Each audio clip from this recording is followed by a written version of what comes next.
National telecommunication monitoring centre NTMC এর সাবেক মহাপরিচালক জিয়াউল আহসানের সম্পদের অনুসন্ধানে ৩ সদস্যের টিম গঠন করেছে দুদক। এছাড়া সাবেক সংসদ সদস্য নাইমুর রহমান দুর্জয় ও নিজামুদ্দিন হাজারীর বিরুদ্ধে মামলা করেছে সংস্থাটি।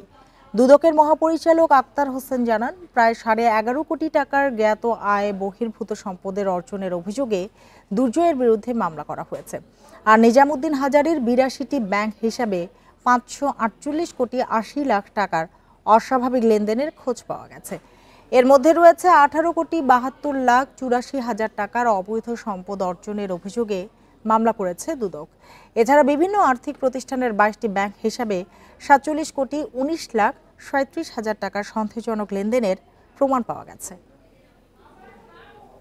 সাবেক ক্রিকেটার এবং অধিনায়ক বাংলাদেশ জাতীয় ক্রিকেট দল, তিনি সংসদ সদস্য থাকাকালে বিভিন্ন অনিয়ম এবং দুর্নীতির মাধ্যমে মোট ১১ কোটি ২১ লক্ষ ৮১ হাজার ৭৯০ টাকার জ্ঞাত আয় বহির্ভূত সম্পদ অর্জন করেছেন।